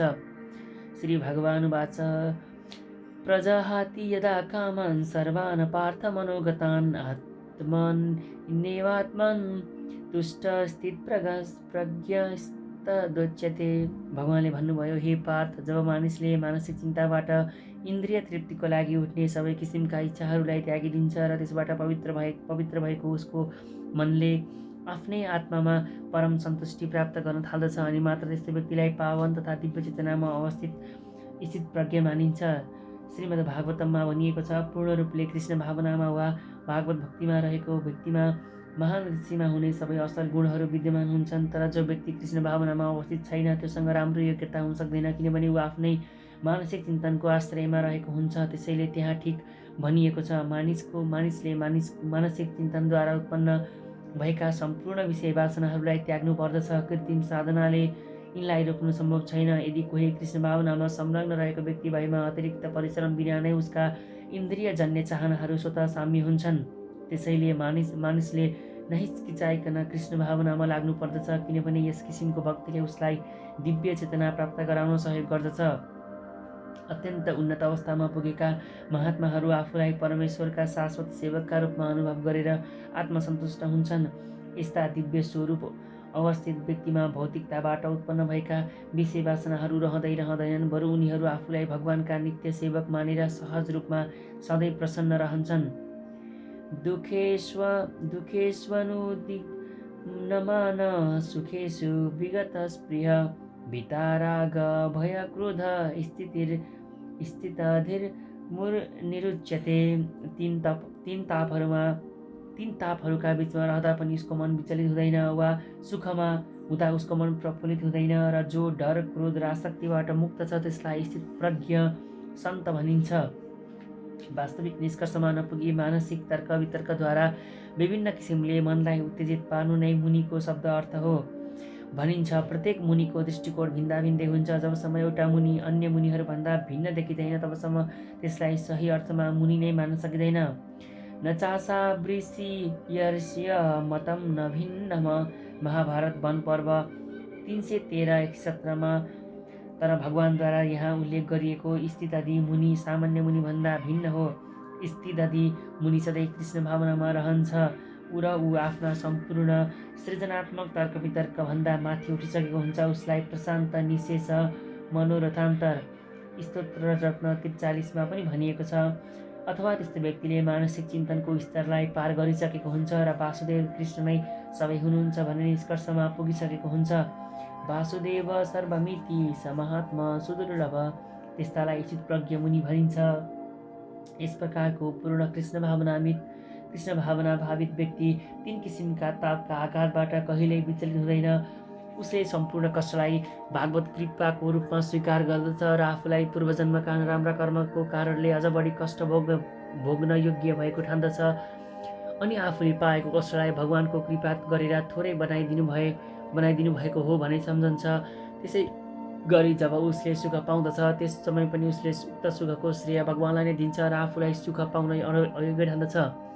उसले भगवानको कृपाले गर्दा त्यस्तो सुख भएको हो भने ठान्दछ र त्यस्ता सुखपूर्ण अवस्थामा अझ राम्रोसँग भगवानको सेवा गर्नु पर्दछ भन्ने सोच्दछ। भगवानको सेवाका लागि सधैँ सक्रिय र साहसी बनिरहन्छ र राग र विरागबाट पनि अप्रभावित रहन्छ। राग वा आसक्तिको अर्थ हो आफ्ना इन्द्रिय तृप्तिका लागि वस्तुहरू ग्रहण गर्नु र विराग वा अनासक्तिको अर्थ हो यस किसिमको इन्द्रिय भोग जन्य अनुरागको अभाव। तर कृष्ण भावनामा दृढ रहेका व्यक्तिलाई न कुनै कुराप्रति आसक्ति नै हुन्छ न अनासक्ति नै, किनभने उसको जीवन भगवानका सेवामा समर्पित भइसकेको हुन्छ। फलस्वरूप आफ्ना सबै प्रयासहरू असफल हुँदा पनि त्यो व्यक्ति रिसाउँदैन। सफल भए पनि विफल भए पनि कृष्ण भावनामा लागेको व्यक्ति आफ्नो सङ्कल्पमा दृढ रहन्छ। य सर्वत्र न भिस्ने हस्तात प्राय शुभाशुभम नाभिनन्दति न दृष्टि तस्या प्रज्ञा प्रतिष्ठिता। यस भौतिक संसारमा जसले असल कुरा प्राप्त हुँदा हर्षित हुने र अशुभ कुरा आइपर्दा घृणा गर्ने गर्दैन त्यही नै पूर्ण ज्ञानमा अवस्थित भएको व्यक्ति हो। भौतिक जगतमा सधैँ केही न केही उथलपुथल भइ नै रहन्छ, त्यो शुभ होस् वा अशुभ। जो व्यक्ति त्यस्ता उथलपुथलबाट उत्तेजित हुँदैन, जो व्यक्ति शुभ र अशुभद्वारा अप्रभावित रहन्छ, त्यस्ता व्यक्तिलाई कृष्ण भावनामा दृढ रहेको सम्झिनु पर्दछ। जबसम्म मानिस त्यो भौतिक जगतमा रहन्छ तबसम्म निरन्तर राम्रो र नराम्रो भइरहने सम्भावना हुन्छ, किनभने यो जगत द्वन्द्वपूर्ण छ। तर जो व्यक्ति कृष्ण भावनामा स्थिर छ त्यो व्यक्ति शुभ र अशुभद्वारा प्रभावित हुँदैन, किनभने त्यस समय ऊ सर्वमङ्गलमय भगवान श्रीकृष्णका साथमा रहेको हुन्छ। श्रीकृष्णमा अवस्थित यस्तो चेतनाले मानिसलाई पूर्ण दिव्यताको स्थितिमा पुर्याउँदछ, जसलाई समाधि भनिन्छ। यदा संहरते चायं कुर्माङ्गानि वा सर्वश इन्द्रियाणीन्द्रियार्थो भ्यस्तस्य प्रज्ञा प्रतिष्ठिता। जसरी कछुवाले आफ्ना अङ्गहरूलाई खुम्च्याएर खोलभित्र समेट्दछ, त्यसै गरी जसले आफ्ना इन्द्रियहरूलाई तिनका विषयबाट खिच्दछ त्यही व्यक्ति नै दृढतापूर्वक पूर्ण चेतनामा स्थित रहन्छ। जसले आफ्नो योजना अनुसार आफ्ना इन्द्रियहरूलाई नियन्त्रण गर्न सक्दछ त्यही नै योगी भक्त वा आत्मसिद्ध व्यक्तिको परीक्षा हो। धेरैजसो मानिसहरू इन्द्रियहरूका दास हुन्छन् र इन्द्रियहरूकै निर्देशनको पालन गर्दछन्। योगी कसरी रहन्छ भन्ने प्रश्नको उत्तर यही हो। इन्द्रियहरूको तुलना विषालु सर्पहरूसँग गर्न सकिन्छ। यी इन्द्रियहरू बन्धनहीन भएर काम गर्न चाहन्छन्। योगी वा भक्तहरू इन्द्रिय रूपी सर्पहरूलाई नियन्त्रणमा लिने धेरै शक्तिशाली सर्प खेलाउने व्यक्ति जस्तो हुनुपर्दछ। इन्द्रियहरूलाई स्वतन्त्रतापूर्वक काम गर्न दिनुहुन्न। शास्त्रहरूमा यस्ता धेरै नियमहरू निर्देशनहरू छन् जसमध्ये केही नगर भन्ने निषेधमूलक छन् र केही गर भन्ने विधिमूलक छन्। जबसम्म कुनै व्यक्ति विधि र निषेधलाई राम्ररी पालन गर्न सक्षम हुँदैन र इन्द्रिय भोगमाथि संयम गर्न समर्थ हुँदैन, तबसम्म त्यो व्यक्ति कृष्ण भावनामा दृढ हुन पनि सम्भव छैन। यस सम्बन्धमा सबभन्दा राम्रो उदाहरण यहाँ कछुवाको दिएको छ। कछुवाले कुनै पनि समय आफ्ना अङ्गहरूलाई खिचेर खोलभित्र खुम्च्याउन सक्दछ र कुनै विशेष उद्देश्यका लागि फेरि ती अङ्गहरूलाई बाहिर फैलाएर देखाउन पनि सक्दछ। त्यसै गरी कृष्ण भावनामा लागेका व्यक्तिका इन्द्रियहरू पनि भगवानको सेवा गर्ने विशेष प्रयोजनका लागि मात्र उपयोग गरिन्छन् र अघिपछि अरू काममा तिनलाई निष्क्रिय राखिन्छन्। यहाँ अर्जुनलाई आफ्नो निजी सन्तुष्टिका लागि काम गर्नुको सट्टा इन्द्रियहरूलाई भगवानका सेवामा लगाउने उपदेश दिइएको छ। इन्द्रियहरूलाई चाहिँ भगवानका सेवामा लगाइराख्ने कुराको उदाहरण कछुवासँग मिल्दोजुल्दो छ। कछुवाले आफ्ना अङ्गहरूलाई आफैभित्र समेटेर राख्दछ। विषया विनिवर्तन्ते निराहारस्य देहिन रजभर्ष वर्जरसोऽप्यस्य परदृष्टानि वर्तते। कुनै शरीर धारण गरेका जीव इन्द्रिय भोगबाट मुक्त भए पनि उसमा त्यसको वासना रहिरहन्छ र यदि त्यो भन्दा उत्कृष्ट रसको स्वाद पाएमा विषय भोगको अभिरुचि समाप्त हुन्छ र ऊ कृष्ण चेतनामा स्थित रहन्छ। अध्यात्म रसको स्वाद नपाउँदासम्म मानिस इन्द्रिय भोगबाट निवृत्त हुन सम्भव छैन। मानिसलाई विधि विधानहरूद्वारा इन्द्रिय भोगबाट रोक्ने प्रक्रिया कुनै विशेष किसिमको खानेकुराबाट बिरामीलाई रोक्नु जस्तै हो, तर यसबाट न भोजनप्रति बिरामीको रुचि समाप्त हुन्छ न ऊ यस किसिमको प्रतिबन्धनमा रहन चाहन्छ। त्यसै गरी अल्पज्ञानी व्यक्तिहरूका निम्ति इन्द्रिय संयम गर्नका लागि भनेर यम नियम, आसन, प्राणायाम, प्रत्याहार, धारणा, ध्यान, समाधि जस्ता अष्टाङ्ग योग विधिको सिफारिस गरिएको छ। तर जसले कृष्ण भावनामृतको मार्गमा प्रगति गर्दै गएर भगवान श्रीकृष्णको सौन्दर्य रस पान गरिसकेको छ, त्यस्ता व्यक्तिका लागि सार नभएका भौतिक वस्तुप्रति कुनै अभिरुचि नै रहँदैन। अतः आध्यात्मिक जीवनमा लगाइएका यी प्रतिबन्धहरू केवल अल्पज्ञानी नवदीक्षितहरूका लागि हुन्। कृष्ण भावनामा रुचि जागृत नहुँदासम्मका लागि मात्र यस्ता प्रतिबन्धहरू ठिक हुन्छन्। मानिसहरू कृष्ण भावनाप्रति अभिरुचि जाग्न थालेपछि भौतिक विषयवस्तुप्रति उसको अभिरुचि स्वतः बढ्न थाल्दछ। यततोऽपि कौन्तेय पुरुषस्य विपश्चित इन्द्रियाणि प्रमाथिनि हरन्ति प्रसभं मन। हे अर्जुन, इन्द्रियहरू कति बलवान र वेगवान छन् भन्ने तिनीहरूलाई नियन्त्रण गर्ने प्रयत्नशील विवेकी मानिसको मनलाई पनि तिनले बलपूर्वक हरण गरिदिन्छन्। धेरै विद्वान ऋषि, दार्शनिक तथा अध्यात्मवादीहरू इन्द्रियमाथि विजय पाउने प्रयास गर्दछन्, तर प्रयत्न गर्दा गर्दै पनि कहिलेकाहीँ तिनीहरूमध्येका केही महानतम व्यक्तिहरू पनि मानसिक विचलनले गर्दा भौतिक इन्द्रिय भोगका शिकार बन्न पुग्दछन्। विश्वामित्र जस्ता महान ऋषि तथा पूर्ण योगी पनि मेनकाद्वारा पथभ्रष्ट भएर काम भोगमा लागे। यद्यपि उनी इन्द्रिय नियन्त्रणका लागि विभिन्न किसिमका योग साधना र तपस्यामा लागिरहेका थिए। अवश्य नै संसारको इतिहासमा यस्ता धेरै उदाहरणहरू पाइन्छन्। अतः कृष्ण भावना भावित नभई मन र इन्द्रियहरूलाई नियन्त्रण गर्न साह्रै कठिन छ। मनलाई भगवान श्रीकृष्णमा नलगाई कोही पनि यस किसिमको भौतिकासक्तिबाट मुक्त हुन सक्दैनन्। महान सन्त तथा भक्त श्री यमुनाचार्यले एउटा व्यवहारिक उदाहरण दिनुभएको छ। उहाँ भन्नुहुन्छ, यदवदि मम चेत कृष्ण पादारविन्दे नवरसधामन्युधन्तारन्तुमासित तदवदि बत नारी सङ्गमे स्वमर्णयमाणे भवति मुखविकार स्वष्टु निष्ठीवनं च। भगवान श्रीकृष्णका चरणकमलमा मन लागेदेखि नै मैले नयाँ नयाँ दिव्य रसको अनुभूति गर्दै आएको छु। जब म स्त्री सहवासको कुरा सोच्दछु तुरुन्तै मेरो अनुहार त्यताबाट फर्किन्छ र त्यस्तो विचारलाई थुक्न मन लाग्दछ। कृष्ण भावना भनेको कति राम्रो दिव्य वस्तु हो भने यसको स्वाद पाइसकेपछि भौतिक विषयको भोग स्वादहीन बन्दछ। यो एउटा भोकाएको मानिसले पर्याप्त मात्रामा पौष्टिक खाद्य पदार्थ पाएर आफूलाई तृप्त बनाए जस्तै हो। महाराज अम्बरीशले पनि महायोगी दुर्वासा मुनिमाथि विजय पाएका थिए, किनभने राजाको मन कृष्ण भावनामा लागेको थियो। सबै मन कृष्ण पदारविन्द्ययो वञ्चासि वैकुण्ठ गुणानुवर्णने तानि सर्वाणि संयम्य युक्त आसित मत्पर वसेहि यस्य इन्द्रियाणि यस्य प्रज्ञा प्रतिष्ठिता। जुन व्यक्तिले आफ्ना इन्द्रियहरूलाई पूर्णतया नियन्त्रणमा राखेको छ र आफ्नो चेतनालाई ममा स्थिर गरेको छ, त्यही व्यक्ति स्थित प्रज्ञ भनिन्छ। योग सिद्धिको सर्वोच्च अनुभूति नै कृष्ण भावना हो भन्ने कुरा यो श्लोकमा स्पष्टसँग व्याख्या गरिएको छ। कृष्ण भावना भावित नभई कसैले पनि आफ्ना इन्द्रियहरूलाई नियन्त्रण गर्न सक्दैन। माथि नै भनिसकियो। एकपटक महर्षि दुर्वासा मुनिको महाराज अम्बरीशसँग झगडा भएको थियो। दुर्वासा मुनि अहङ्कारका कारण अनावश्यक रूपले अम्बरीशसँग रिसाए। एकातिर उनले आफ्ना इन्द्रियलाई नियन्त्रण गर्न सकेनन्, अर्कातिर राजा मुनि जस्ता शक्तिशाली योगी थिएनन्, तर उनी भगवानका भक्त थिए। त्यसैले मुनिद्वारा गरिएको सबै अन्यायलाई उनले चुपचाप सहे। यसले गर्दा उनी विजयी भए। श्रीमद् भागवतममा उल्लेख गरिएका निम्नलिखित योग्यताहरू भएका हुनाले राजाले आफ्ना इन्द्रियहरूलाई नियन्त्रण गर्न सके।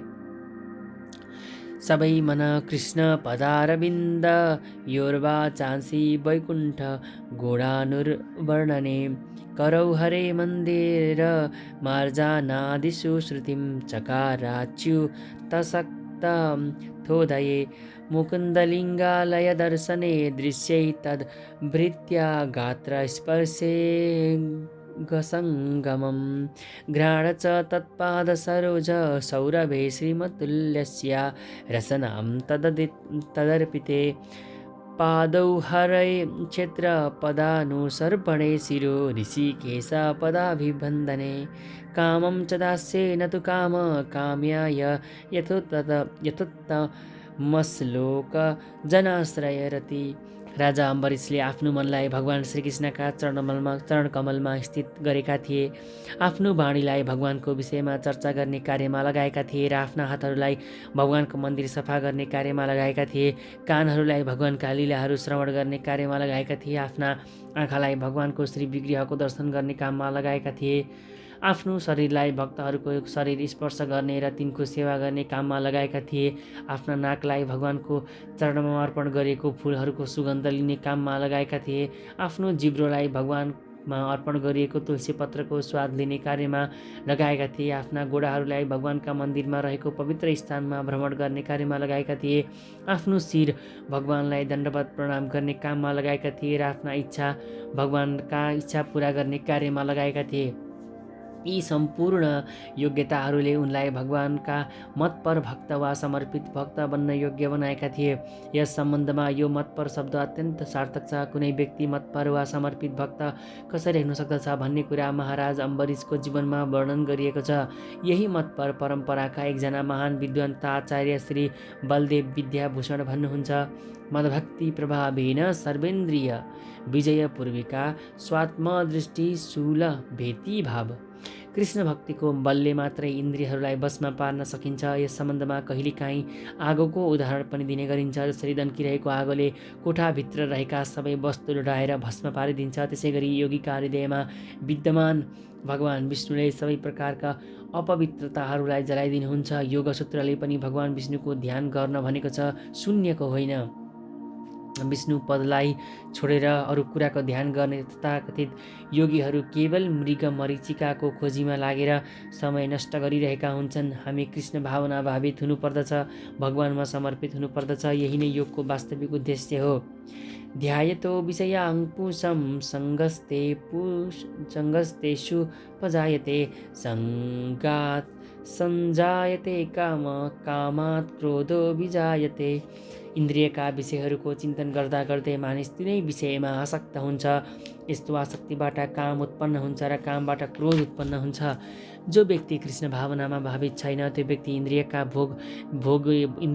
भोग्य विषयहरूको चिन्तन गर्दा गर्दै समय स्वयं भौतिक चाहनाको नियन्त्रणमा पुग्दछ। इन्द्रियहरूलाई कुनै विशेष कार्यमा संलग्न गराइराख्नु पर्दछ। यदि ती इन्द्रियहरूलाई भगवानको दिव्य सेवा भक्तिमा नलगाए भने तिनीहरू निश्चय नै भौतिकतावादी सेवामा संलग्न खोज्दछन्। यो भौतिक संसारमा भगवान शिव र भगवान ब्रह्मा सहित सबै प्राणीहरू इन्द्रियका विषयको अधीनमा छन्। स्वर्गमा बस्ने अरू देवताहरू झनै कुरै गर्नु परेन। भौतिक संसारको यो जन्जालबाट मुक्ति पाउने एउटै मात्र विषय हो कृष्ण भावनामा भावित हुनु। भगवान शिव गहिरो ध्यानमा हुनुहुन्थ्यो, तर जब पार्वतीले इन्द्रिय सुखका लागि उहाँलाई उत्तेजित पार्नुभयो तब उहाँ पनि पार्वतीको प्रस्तावमा सहमत हुनुभयो। फलस्वरूप कार्तिकेयको जन्म भयो। हरिदास ठाकुर जब भगवानका युवा भक्त हुनुहुन्थ्यो, उहाँलाई पनि मायादेवीको अवतारद्वारा त्यसरी नै मोहित पार्न खोजिएको थियो। तर भगवानका शुद्ध भक्त भएको हुनाले हरिदासले त्यो परीक्षा सजिलै उत्तीर्ण गर्नुभयो। माथि उल्लेख गरिएको श्री यमुनाचार्यको श्लोकमा प्रकाश पारे जस्तै भगवानका नैष्ठिक भक्तले भगवानको सङ्गतमा रहेर आध्यात्मिक आनन्दको रसको स्वाद लिएको चाखेको हुनाले सम्पूर्ण भौतिक इन्द्रिय सुखलाई छोडिदिन सक्दछ। यही नै सफलताको रहस्य हो। अत जो व्यक्ति कृष्ण भावनामा लागेको छैन त्यो व्यक्ति कृत्रिम दमनद्वारा इन्द्रियहरूलाई नियन्त्रण गर्ने कार्यमा जतिसुकै शक्तिशाली देखियोस् आखिरमा गएर असफल नै हुन्छ, किनभने विशेष सुखको एउटा सानो विचारले पनि उसलाई इन्द्रिय तृप्तिका निमित्त उत्तेजित पारिदिन्छ। क्रोधाद् भवति सम्मोह, सम्मोहात् स्मृति विभ्रम, स्मृति भ्रंशात् बुद्धिनाशो, बुद्धिनाशात् प्रणश्यति। क्रोधबाट पूर्ण मोह उत्पन्न हुन्छ, मोहबाट स्मरण शक्ति भ्रमित हुन्छ, स्मरण शक्ति भ्रमित भएपछि बुद्धिनाश हुन्छ। जब बुद्धि हराउँदछ मानिस यो संसार रूपी कुवामा फेरि खस्दछ। श्री रूप गोस्वामीले हामीलाई यस्तो निर्देशन दिनुभएको छ।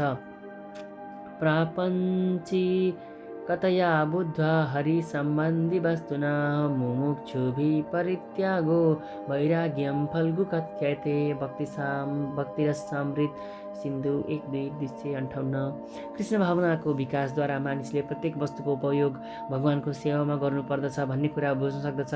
कृष्ण भावनाको ज्ञान नहुनेहरू कृत्रिम तरिकाले भौतिक विषयवस्तुबाट बच्ने प्रयास गर्दछन्। फलस्वरूप सांसारिक बन्धनबाट मुक्त हुने चाहने राख्दै पनि तिनीहरू वैराग्यको चरम अवस्थालाई प्राप्त गर्न सक्दैनन्। तिनीहरूको तथाकथित वैराग्यलाई फाल्गु वा कम महत्त्वपूर्ण भनिन्छ। अर्कातिर कृष्ण भावना भावित व्यक्तिले भगवानको सेवामा प्रत्येक वस्तुको उपयोग कसरी गर्नुपर्दछ भन्ने कुरा जानेको हुन्छ, त्यसैले ऊ भौतिक चेतनाको शिकार हुँदैन। उदाहरणका लागि निराकारवादीहरू भगवान परमात्मा निराकार हुनुहुन्छ, उहाँ कुनै कुरा खान सक्नुहुन्न भन्दछन्। त्यसैले निराकारवादीहरू राम्रो खाद्य पदार्थको पनि उपेक्षा गर्दछन्। तर भक्तहरू भगवान श्रीकृष्णलाई परम भोक्ता मान्दछन् र भक्तिपूर्वक अर्पण गरिएको वस्तु उहाँले ग्रहण गर्नुहुन्छ भन्ने मान्दछन्। यसरी असल भोज्य पदार्थ भगवानलाई अर्पण गरिसकेपछि त्यो अवशेषलाई भक्तले प्रसादका रूपमा ग्रहण गर्दछ। यसो गर्नाले प्रत्येक वस्तु आध्यात्मिकरण बन्दछ र उसको अधःपतन हुने कुनै खतरा रहँदैन। भक्तले कृष्ण भावनामा रहेर प्रसाद ग्रहण गर्दछ र अभक्तले भौतिक वस्तु ठानेर त्यसलाई तिरस्कार गर्दछ। आफ्नो कृत्रिम वैराग्यका कारणले गर्दा निराकारवादीहरू ठिकसँग जीवन भोग्न जान्दैनन्। त्यसै कारणले मनको हल्का उत्तेजनाले पनि उनीहरूलाई फेरि संसार रूपी कुवामा खसालिदिन्छ। भनिन्छ यस किसिमको जीवात्मा मुक्तिको स्तरसम्म उठेको भए पनि भक्तिको आश्रय नहुनाले फेरि तल झर्दछ। रागद्वेष वियुक्तैस्तु विषयानिन्द्रियश्चरन् आत्मवश्यै विधेयात्मा प्रसादमधि गच्छति।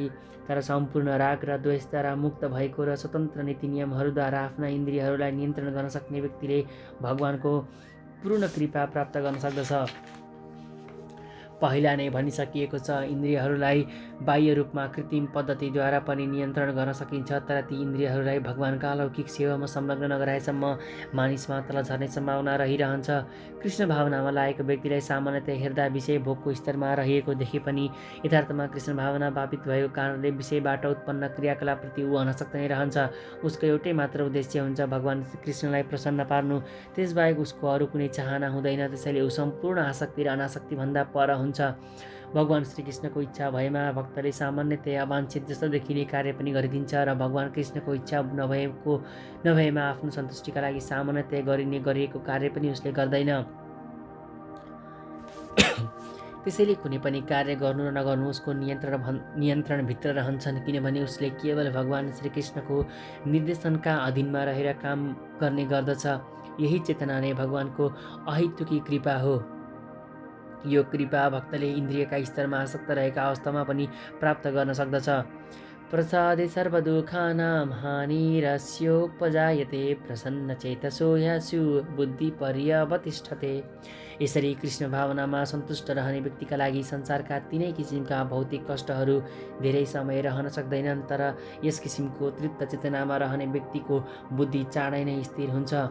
नास्ति बुद्धिरयुक्तस्य न चायुक्तस्य भावना न चाभयत शान्ति रशान्तस्य कुतः सुखम्। जो व्यक्ति कृष्ण भावनामा रहेर भगवानसँग जोडिएको छैन त्यो व्यक्तिको न बुद्धि नै दिव्य हुन्छ, न मन नै स्थिर हुन्छ। अस्थिर मन भएको व्यक्तिले शान्ति प्राप्त गर्नु सम्भव छैन र शान्ति बिना सुख कसरी प्राप्त हुन्छ? कृष्ण भावनामा भावित नभई शान्ति पाउने कुनै सम्भावना नै छैन। गीताको 5औं अध्यायको 29औं श्लोकमा यसको पुष्टि गरिएको छ। जब मानिसले यज्ञ तथा तपस्याको उत्तम फलका एकमात्र परमभोक्ता भगवान श्रीकृष्ण नै हुनुहुन्छ भन्ने जान्दछ, साथै श्रीकृष्ण नै सम्पूर्ण ब्रह्माण्डका स्वामी हुनुहुन्छ र उहाँ नै सम्पूर्ण जीवात्माका सही मित्र हुनुहुन्छ भन्ने बुझ्दछ, त्यसले मात्र वास्तविक शान्ति प्राप्त गर्दछ। जुन व्यक्ति कृष्ण भावनामा भावित छैन उसको मनमा कुनै शान्ति पनि हुँदैन र अन्तिम लक्ष्य पनि हुन सक्दैन। मनको चञ्चलताको एकमात्र कारण अन्तिम लक्ष्यको अभाव हुनु हो। भगवान श्रीकृष्ण नै एकमात्र भोक्ता, स्वामी र सबैका मित्र हुनुहुन्छ भन्ने अनुभव भएपछि मात्र मानिसको चित्त स्थिर हुन्छ र उसले शान्तिको अनुभव गर्न सक्दछ। अतः जो व्यक्ति भगवान श्रीकृष्णसँग सम्बन्धित नभएर कार्य गर्दछ त्यो निश्चय नै दुःखी र अशान्त हुन्छ। उसले जीवनमा शान्ति र आध्यात्मिकताको जतिसुकै देखावटी किन गरेको नहोस्, कृष्ण भावना स्वतः प्रकट हुने शान्तिपूर्ण अवस्था हो जो केवल भगवान श्रीकृष्णसँगको सम्बन्धले मात्र पाइन्छ। इन्द्रियाणि चरतां यन्मनोनुविधीयते तदस्य हरति प्रज्ञा वायुर्न बमिवाम्भसि। जसरी पानीमाथिको ढुङ्गालाई शक्तिशाली हावाले हुत्याएर एकातिर पुर्याइदिन्छ, त्यसरी नै विचरणशील इन्द्रियहरूमध्ये कुनै एकमा एकाग्र मन भएको मनले मानिसको बुद्धिलाई नै हरण गर्दछ। जबसम्म इन्द्रिय भगवानका सेवामा लाग्दैनन्, तीमध्ये कुनै एउटा इन्द्रिय मात्र पनि आफ्नो इन्द्रिय तृप्तिमा लागेको हुन्छ, त्यसले पनि भक्तलाई दिव्य उन्नतिको मार्गबाट विचलित बनाइदिन्छ। महाराज अम्बरीशको जीवनमा पनि यो कुराको उल्लेख गरिएको छ। मानिसका समस्त इन्द्रियहरू कृष्ण भावनामा नै संलग्न रहेको हुनुपर्दछ, किनभने मनलाई नियन्त्रण गर्ने सही विधि नै यही हो। तस्मादस्य महाबाहो निगृहीतानि सर्वश इन्द्रियाणीन्द्रियार्थोऽभ्यस्तस्य प्रज्ञा प्रतिष्ठिता। त्यसैले हे महाबाहो, जसका इन्द्रियहरू आफ्ना विषयबाट पूर्णतः हटेर नियन्त्रणमा आएका छन्, त्यसैको बुद्धिलाई निसन्देह स्थिर बुद्धि मान्नु पर्दछ। या निशा सर्वभूतानां तस्या जागृति संयमी यस्यां जागृति भूतानि सा निशा पश्यन्ते मुने।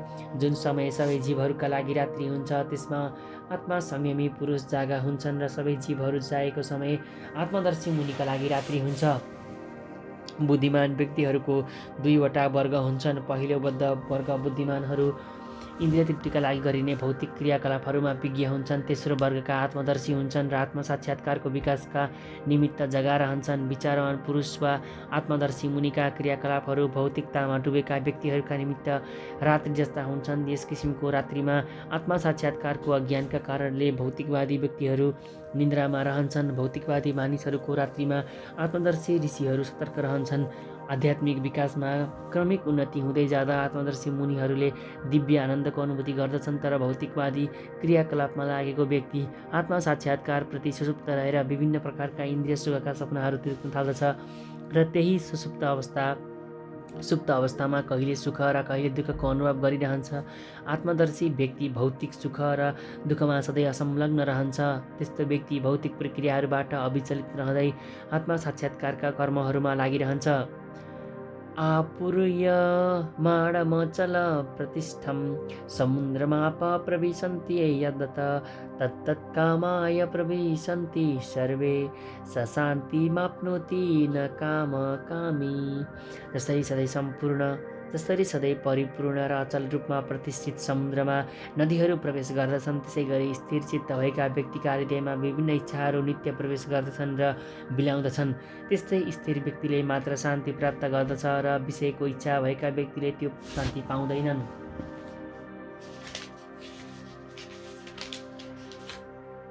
महासागर जति सधैँभरि जलले परिपूर्ण नै रहन्छ। विशेष गरी वर्षायाममा अझ बढी पानीका कारणले झन परिपूर्ण हुनुपर्ने हो, तर समुद्र सधैँभरि एकनाश र स्थिर रहन्छ। न यो कहिले उत्तेजित हुन्छ न कहिले आफ्ना किनारको सीमालाई नै उल्लङ्घन गर्दछ। यस्तै हुन्छ कृष्ण भावना भावित व्यक्तिको पनि। जबसम्म मानिसको भौतिक शरीर रहन्छ तबसम्म इन्द्रिय तृप्तिका लागि हुने शरीरको माग पनि रहिरहन्छ। आफ्ना परिपूर्णताका कारणले गर्दा भक्तहरू यस किसिमका इच्छाहरूबाट विचलित हुँदैनन्। कृष्ण भावना भावित व्यक्तिलाई कुनै कुराको आवश्यकता हुँदैन, किनभने उसका सबै भौतिक आवश्यकताहरू भगवानले नै पूर्ति गरिदिनुहुन्छ। त्यसैले ऊ सधैँ आफैमा परिपूर्ण रहने समुद्र जस्तै गम्भीर हुन्छ। समुद्रमा मिस्ती नहुने नदीहरू जस्तै इच्छाहरू उसका मनमा पनि आउन सक्दछन्, तर ऊ आफ्नो कार्यमा दृढ रहिरहन्छ। इन्द्रिय तृप्तिका चाहनाले ऊ अलिकति पनि विचलित हुँदैन। चाहनाहरू रहँदै पनि भौतिक इन्द्रियहरूको तृप्तिका लागि ऊ कति उन्मुख हुँदैन। यही नै कृष्ण भावना भावित व्यक्तित्वहरूको लक्षण हो। कृष्ण भावना भावित व्यक्ति भगवानको दिव्य प्रेम भक्तिमा सन्तुष्ट हुन्छ। ऊ समुद्र जस्तै स्थिर रहन्छ। त्यसैले उसले सम्पूर्ण शान्तिको उपयोग गर्दछ। अरूहरू जसले भौतिक सफलता मात्र होइन, मुक्तिको सीमासम्म आफ्ना इच्छाहरूलाई लिइरहन्छन्, तिनीहरूले कहिले पनि शान्ति पाउँदैनन्। सकाम कर्मीहरू, मुक्तिवादीहरू र योगीहरू जो सिद्धिका पछि लाग्दछन्, आफ्ना चाहनाहरू परिपूर्ण हुनाले तिनीहरू सबै दुखी नै रहिरहन्छन्। तर भगवानको सेवामा लागेको कृष्ण भावना भावित व्यक्ति सधैँ प्रसन्न रहन्छ। उसका पूर्ण हुनुपर्ने कुनै चाहना नै हुँदैन। यथार्थमा उसले तथाकथित सांसारिक बन्धनबाट मुक्ति पाउने चाहना पनि राख्दैनन्।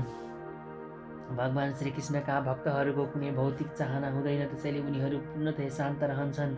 विहाय कामानय सर्वान् पुंमांश्चरति निष्पृहं निर्ममो निरहङ्कार स शान्तिमधि गच्छति।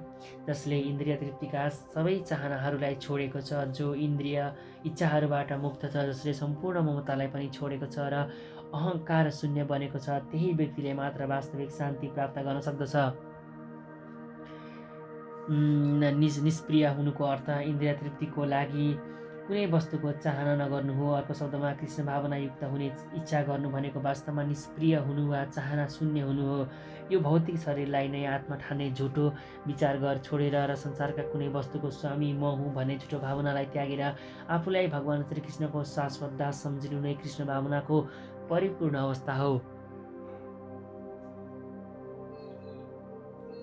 यो पूर्णताको स्तरमा अवस्थित व्यक्तिले मात्रै भगवान श्रीकृष्ण नै प्रत्येक वस्तुका स्वामी हुनुहुन्छ भन्ने जान्दछ र हरेक वस्तुको उपयोग श्रीकृष्णको सन्तुष्टिका लागि गर्नुपर्दछ भन्ने जानेको हुन्छ। अर्जुन आफ्नो सन्तुष्टिका लागि युद्ध गर्न चाहँदैनथे, तर जब उनी पूर्णतया कृष्ण भावनायुक्त भए उनले युद्ध गरे, किनभने भगवान श्रीकृष्ण चाहनुहुन्थ्यो अर्जुनले युद्ध गरून्।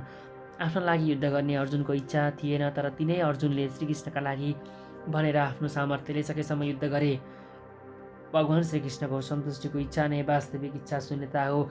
मानिसका इच्छाहरूलाई नष्ट गर्ने कुनै कृत्रिम उपाय यो होइन। जीवात्मा कहिले पनि इच्छा शून्य र इन्द्रिय शून्य हुनै सक्दैन, तर उसले आफ्ना इच्छाको स्वरूपलाई परिवर्तन गर्नुपर्दछ। भौतिक रूपले इच्छाविहीन व्यक्ति प्रत्येक वस्तु भगवान श्रीकृष्णको हो भनी जान्दछ। ईशावास्यम् इदं सर्वम्। त्यसैले उसले कुनै वस्तुमाथि आफ्नो स्वामित्वको दाबी गर्दैन। यो दिव्य ज्ञान आत्मा साक्षात्कारमा आधारित छ। प्रत्येक जीव भगवान श्रीकृष्णको शाश्वत अंश हो। यही नै उसको आध्यात्मिक परिचय हो। जीव कहिले पनि भगवान श्रीकृष्णको स्तर बराबर हुन सक्दैन र भगवान श्रीकृष्णभन्दा ठुलो नै हुन सक्दछ। कृष्ण भावनाको यो ज्ञान नै वास्तविक शान्तिको आधारभूत सिद्धान्त हो। एषा ब्राह्मी स्थिति पार्थ नैनं प्राप्त विमुच्यते स्थित्वा स्यामन्तकाले विब्रह्म निर्वाणमृच्छति। यो आध्यात्मिक तथा ईश्वरीय जीवनको मार्ग हो, जसलाई प्राप्त गरेपछि मानिस मोहित हुँदैन। हे पृथा पुत्र अर्जुन, जीवनको अन्तिम अवस्थामा पनि यस्तो स्थितिमा पुग्ने मानिस भगवानको धाममा प्रवेश हुन सक्दछ। कुनै व्यक्तिले तुरुन्तै वा एक सेकेन्डमा पनि दिव्य जीवन वा कृष्ण भावनायुक्त जीवन प्राप्त गर्न सकोस्, वा कसैले लाखौँ लाख जन्मपछि पनि यस्तो स्थिति पाउन नसकोस्, यो केवल सत्यलाई स्वीकार्ने र बुझ्ने विषय हो। महाराज खट्वाङ्गले आफ्नो मृत्युको केही क्षण अगाडि मात्र भगवान श्रीकृष्णमा समर्पित भएर जीवनको यही दिव्य अवस्था प्राप्त गरेका थिए। निर्वाणको अर्थ भौतिक जीवन प्रक्रियाको समाप्ति हो। बौद्ध दर्शन अनुसार यो भौतिक जीवन समाप्त भएपछि केवल शून्य मात्र बाँकी रहन्छन्, तर भगवत गीताको शिक्षा योभन्दा भिन्न छ, जस अनुसार यो भौतिक जीवनको समाप्तिपछि नै वास्तविक जीवन सुरु हुन्छ। स्थूल दृष्टि भएका भौतिकवादीहरूका लागि यो भौतिक जीवन पद्धति एक दिन समाप्त हुन्छ भन्ने जान्नु नै पर्याप्त छ, तर आध्यात्मिक रूपले उन्नत व्यक्तिहरूका लागि यो भौतिक जीवनपछि पनि अर्को जीवन छ। यो जीवनको अन्त्य हुनुभन्दा अगाडि यदि कसैले सौभाग्यवश कृष्ण चेतना प्राप्त गर्न सकेमा त्यसले तुरुन्तै ब्रह्म निर्वाणको स्थिति प्राप्त गर्दछ। भगवानको प्रेम भक्ति र भगवत धाममा कुनै अन्तर छैन। ती दुवै परमपद भएका हुनाले भगवानको दिव्य प्रेम भक्तिमा संलग्न हुनु नै आध्यात्मिक धाम प्राप्त गर्नु हो। भौतिक जगतमा इन्द्रिय तृप्तिका लागि काम हुने गर्दछ र आध्यात्मिक जगतमा कृष्ण भावनामय कार्यहरू हुन्छन्। यो जीवनमै कृष्ण भावनाको प्राप्ति हुनु तत्काल ब्रह्म प्राप्ति हुनु जस्तै हो। कृष्ण भावनामा अवस्थित भएको व्यक्तिलाई निश्चित रूपले पहिले नै भगवत धाममा प्रवेश गरिसकेको मान्नु पर्दछ। ब्रह्म भौतिक पदार्थको ठिक विपरीत वस्तु हुनुहुन्छ। त्यसैले ब्राह्मी स्थितिको अर्थ हुन्छ भौतिक क्रियाकलापका स्तरमा नहुनु भन्ने हुन्छ। भगवत गीतामा भगवानको भक्तिलाई मुक्त अवस्था भनिएको छ। सगुणान समतीतैतान ब्रह्म भूयाय कल्पते। अतः ब्राह्मी स्थिति भनेको भौतिक बन्धनबाट मुक्ति हो। श्रील भक्तिविनोद ठाकुरले भगवत गीताको यो दोस्रो अध्यायलाई सम्पूर्ण ग्रन्थकै सारका रूपमा लिनुभएको छ। भागवत गीतामा कर्मयोग, ज्ञानयोग र भक्तियोगका विषयमा छन्। यो दोस्रो अध्यायमा पनि कर्मयोग र ज्ञानयोगको स्पष्ट व्याख्या गरिएको छ र सम्पूर्ण ग्रन्थको अन्तर्विषयका रूपमा भक्तियोगको झलक पनि यहाँ दिइएको छ। यस प्रकार श्रीमद् भागवत गीता ग्रन्थ अन्तर्गत गीताको सार संक्षेप शीर्षक दोस्रो अध्यायको भक्ति वेदान्त तात्पर्य समाप्त भयो। हरि ओम।